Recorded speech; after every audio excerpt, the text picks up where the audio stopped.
Naquele tempo,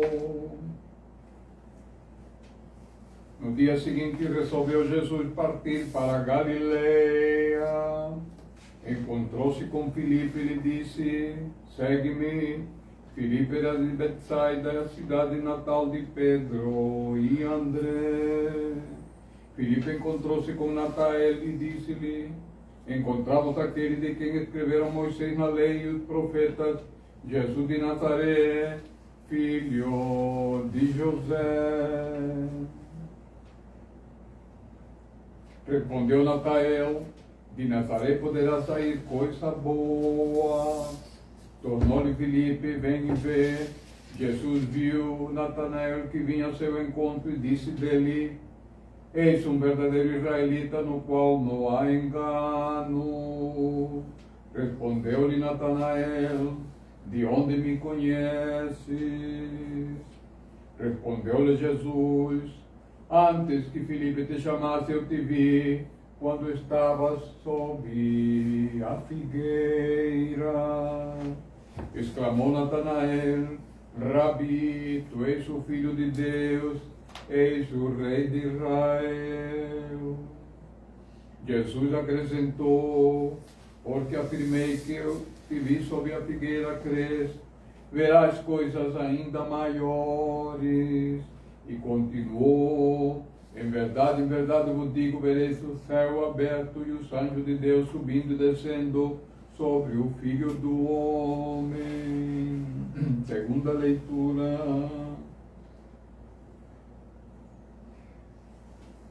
Ora, tendo João Batista ouvido falar na prisão das obras de Cristo, mandou perguntar-lhe por intermédio dos seus discípulos: és tu aquele que há de vir, ou devemos esperar por outrem?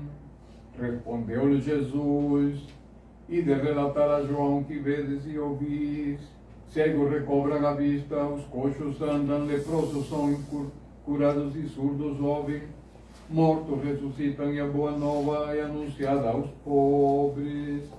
Bem-aventurado aquele para quem eu não for motivo de escândalo.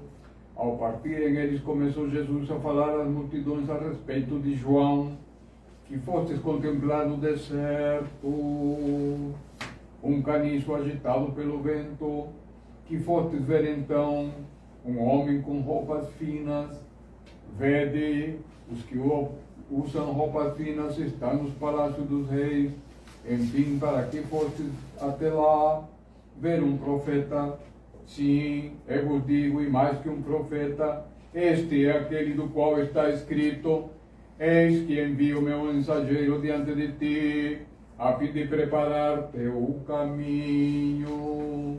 Em verdade vos digo que jamais surgiu entre os homens nascidos de mulher alguém maior que João Batista, e no entanto, o menor no reino dos céus é maior do que ele. Desde o dia de João Batista até agora, o reino dos céus sofre violência e os violentos a conquistam à força. Todos os profetas, com efeito, assim como a lei, profetizaram até João.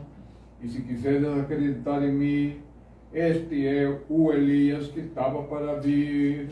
Quem tem ouvido, ouça. Em nome do Pai, do Filho e do Espírito Santo. Amém. Amém. Hoje nós celebramos no nosso calendário litúrgico o primeiro domingo da Grande Quaresma. Este domingo é chamado de o triunfo da ortodoxia. Então, vamos comentar a importância deste domingo. Não se trata apenas de um registro histórico, um fato histórico que aconteceu no primeiro milênio da Igreja, depois que, quase durante 100 anos, foram proibidas os ícones, e a Igreja restabeleceu a verdade a respeito dos ícones, e então ficou marcada como o triunfo da ortodoxia. Mas nós temos que voltar no tempo, lembrar que a Igreja, nós temos a história da Igreja. Muitos cristãos não conhecem a história da Igreja. Pensam que a Igreja começou ontem. A igreja tem mais de 2000 anos. E ainda temos o período do Antigo Testamento. Historicamente, temos o Antigo Testamento, o Novo Testamento. E para entender a ortodoxia é necessário conhecer a história da igreja, a eclesiologia, que é uma disciplina teológica que indica o que é a igreja, e teologia dogmática, né? As verdades que são manifestadas pela igreja. Esse conjunto é chamado de tradição da igreja. A tradição da igreja comporta a Sagrada Liturgia, os hinos que nós cantamos, a hinografia, que são complexos, né? Hoje eu vou explicar o problema que nós tivemos, porque é muito complexa a liturgia. A Sagrada Escritura, que nós reverenciamos, ela está aí no centro do culto litúrgico. É levada em procissão, é venerada, é incensada a palavra de Deus. Objetivamente, temos também os concílios ecumênicos, que já vamos falar. Temos os santos padres da igreja, que comentaram a doutrina da igreja, elaboraram a doutrina da igreja. E temos ainda que a igreja pertence não apenas aos bispos e aos padres, a igreja pertence a todos. Todos nós somos guardiões da igreja. Portanto, esse conjunto completo é a igreja, a tradição da igreja, o Espírito Santo da igreja que se manifesta nesses diversos componentes, e ainda temos a teologia, né? Então, só para lembrar, Cristo funda a igreja e a igreja é apostólica. A igreja é construída pelos apóstolos. Então, a Sagrada Escritura, nos primeiros 3 séculos, na medida que a igreja vai crescendo, começam a manifestar-se alguns conflitos. Primeiro porque a igreja era composta de judeus e não-judeus. Havia uma discussão entre se seguíamos a lei ou tínhamos que mudar. O primeiro concílio foi chamado Protoconcílio de Jerusalém, no primeiro século, para definir que os cristãos não deviam seguir aquelas regras judaicas. O cristianismo então incorpora aos gentios, a nós, né, dentro da igreja. E aí então aparecem as heresias, muitas heresias, fatos escritos.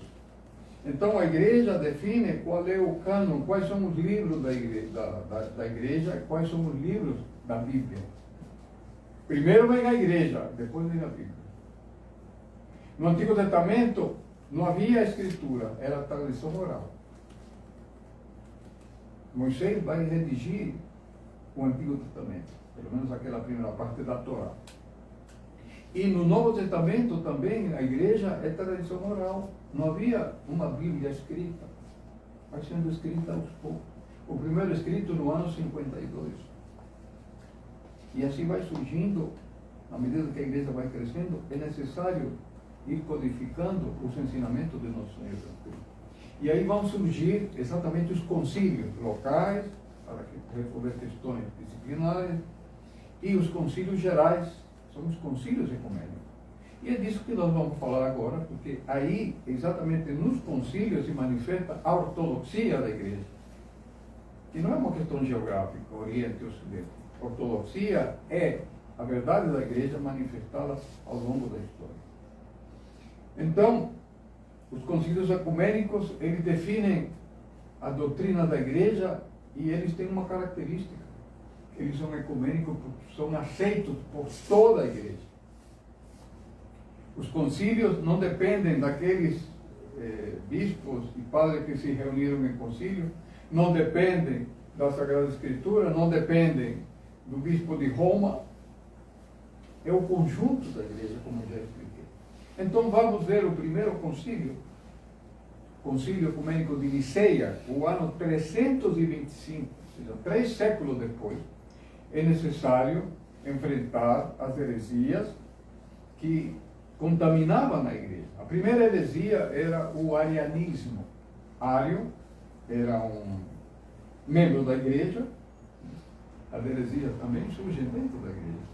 Aí dizia que Jesus Cristo era filho de Deus, mas não era igual a Deus.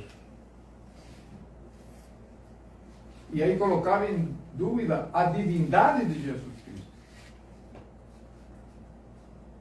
Então isso não ficava claro e houve uma expansão enorme do arianismo. Então a igreja teve que fazer um concílio para definir que a divindade de Cristo é consubstancial ao Pai.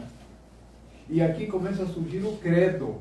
O credo também faz parte daquilo que eu falei, da tradição da igreja. Então, no primeiro concílio de Niceia, nós vamos ver que a igreja define os primeiros 7 artigos do credo. Segundo concílio, o ano 381, em Constantinopla, onde vão ser completados mais 5 artigos. E esse segundo concílio condenou a negação da divindade do Espírito Santo. Era uma heresia chamada dos macedônios. Né? E então estabelece este concílio que Filho, Pai e o Espírito Santo são um só Deus. E aí surge o conceito de trindade. É definido conciliarmente. O terceiro concílio ecumênico de Éfeso, o ano 431, vai combater o nestorianismo, porque havia a dúvida, e isto a Sagrada Escritura não esclarecia, porque Cristo diz, o Espírito Santo vos ensinará todas as coisas. Os concílios invocam o Espírito Santo para o esclarecimento da doutrina de Cristo. Então, Nestório, ele afirmava que Cristo só tinha uma natureza, a divina. E então, aí surge a questão de a mãe de Deus deu à luz a Jesus Cristo. Era só homem? Então, quando o concílio define que Cristo é Deus e homem, imediatamente surge o único dogma mariano que nós temos na Igreja Ortodoxa, é Theotokos, a mãe de Deus. Maria é mãe de Deus, porque não podíamos separar Jesus Deus e Jesus homem. Então eles nascem juntos. Cristo, Deus e homem, nascem numa só pessoa. Portanto, Maria e isso é um mistério. Deus estabeleceu assim. Não é a igreja que inventou. É a realidade. Portanto, o nestorianismo é condenado e afirma o concílio que Jesus Cristo tem duas naturezas, natureza humana e divina. E explicam os santos padres que essa dupla natureza implica que Deus só pode salvar-nos assumindo nossa condição humana. Porque ele entra e morre, entra no túmulo como homem. Não é Deus que está morto. É o homem, Cristo, que entra e ressuscita. Então, abre as portas da morte. O terceiro concílio também vai confirmar os 2 concílios anteriores. Um concílio define algumas questões doutrinais e o próximo concílio confirma. Quarto concílio, chamado de Calcedônia, 451. Havia essa dificuldade, como é que Cristo é Deus e é homem. Então são duas pessoas, não. É uma pessoa só com duas naturezas. A Santíssima Trindade é o conceito mais complexo e mais difícil de entender. O segundo é Cristo com duas naturezas. São 2 mistérios da igreja. Então, é dogma e fé. É verdade da igreja. E então, no quarto concílio de Calcedônia, 451, vai ser combatida a heresia do monofisismo. Né? Cristo possui duas vontades, duas realidades, divino e humana. Então, Deus é verdadeiro Deus e verdadeiro homem. O quinto concílio ecumênico de Constantinopla, segundo, já teve outro em Constantinopla antes, no ano 553, continuam as discussões sobre qual é a realidade de Cristo. E aí a igreja vai estabelecer uma crítica a uma heresia de um padre da igreja, mesmo sendo padre, cometeu alguns erros teológicos. Dizia que no final tudo ia ser restaurado, tudo ia acabar bem para todo mundo, tudo ia ser esquecido e perdoado. E a igreja diz que haverá um juízo e nós não podemos determinar antes. Deus pode até fazer isso, mas não podemos afirmar que vai fazer, porque é soberano Deus para estabelecer se haverá inferno para a punição dos pecados ou não. Então, no sexto concílio de Constantinopla, Cristo, homem, tem duas vontades. A vontade humana, porque Deus não suprime a nossa vontade, e a vontade divina. São duas vontades juntas. São duas naturezas, humana e divina, e duas vontades, humana e divina. Então, isso aí é chamado de a heresia do monotelismo, porque eles diziam que em Cristo só havia única vontade, a divina, suprimindo e destruindo a vontade humana. Então nós seríamos uma espécie de robô, né, que Deus faz o que quiser. Deus manteve a nossa liberdade. Veja como essas questões são muito importantes para definir a nossa crença em Deus. Há muitos erros. E o último concílio, o concílio sétimo de Niceia, o ano 787, é justamente a autorização da igreja para a veneração dos santos ícones, que quase durante 100 anos, uma parte da igreja condenava os ícones. Havia prisões, havia confusões, havia destruição de ícones. Mas o concílio estabeleceu que as sagradas imagens podem ser veneradas, não adoradas. Nós veneramos a imagem de Cristo. Então nós olhamos para os ícones com respeito e admiração. É um objeto material. Mas ele representa uma coisa muito valiosa. Cristo, a Mãe de Deus, os santos, os anjos. E por que se autorizaram os ícones? Simplesmente porque, se no Antigo Testamento eram proibidas as imagens, por que nós veneramos as imagens? É muito simples. Cristo encarnou e manifestou seu rosto humano. No Antigo Testamento era proibido porque Deus não tinha se manifestado. Qual era a foto de Jesus Cristo? Não podia ser representado.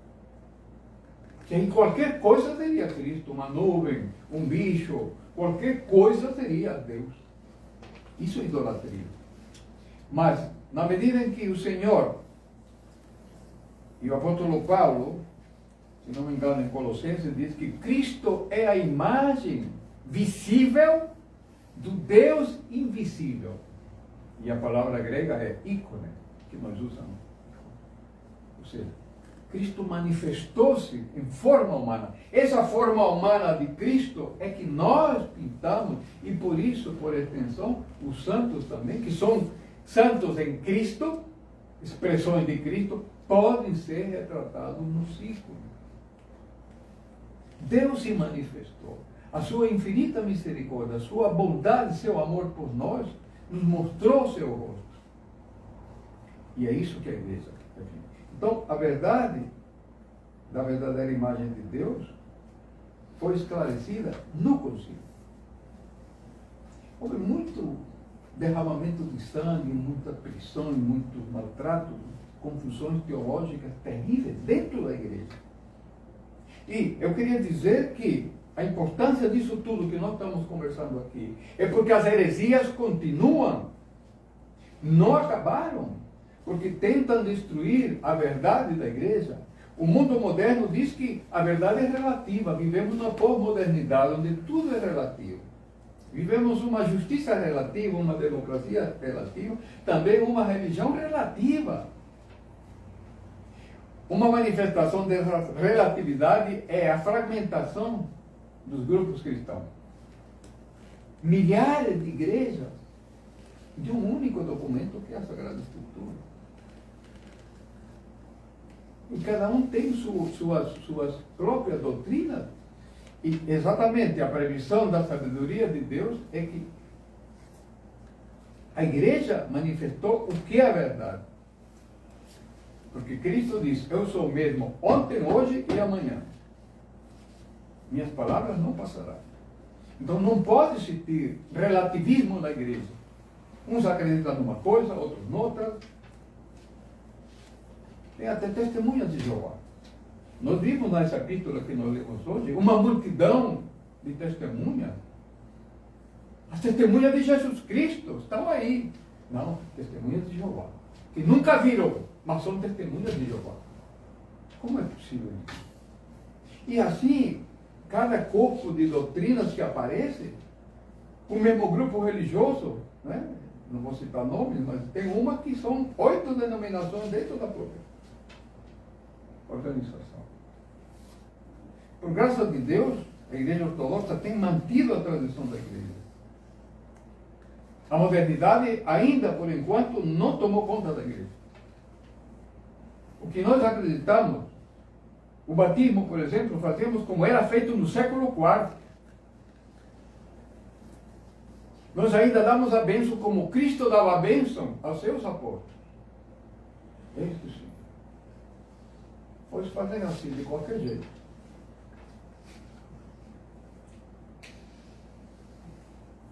É para chorar. Está relativizando a igreja. Porque querem agradar o mundo. Isso destrói a igreja.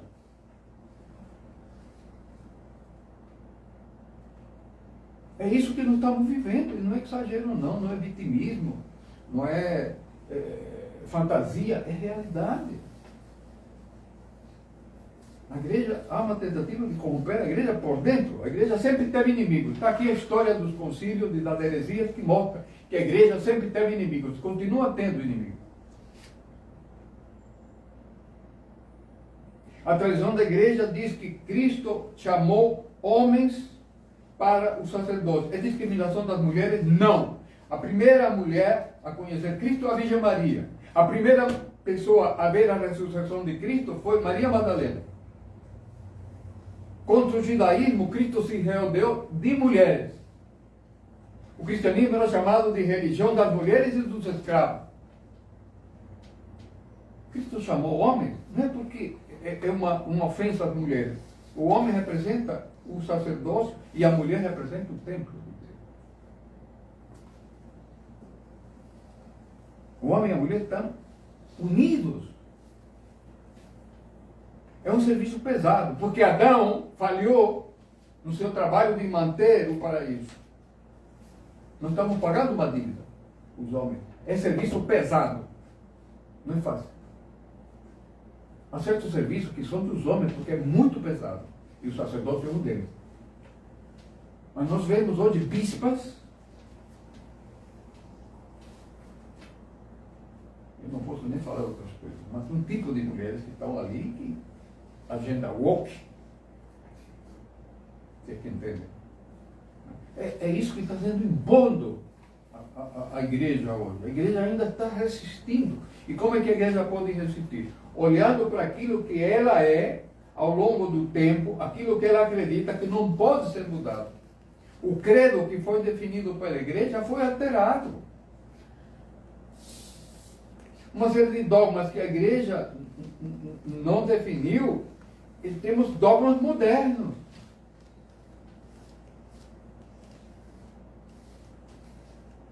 E não vamos entrar aqui em polêmicas, mas existe uma série de questões que a igreja defende, né, nesse conjunto, e nós mantemos a liturgia, mantemos o dogma, mantemos o ensinamento dos padres da igreja, a etnografia.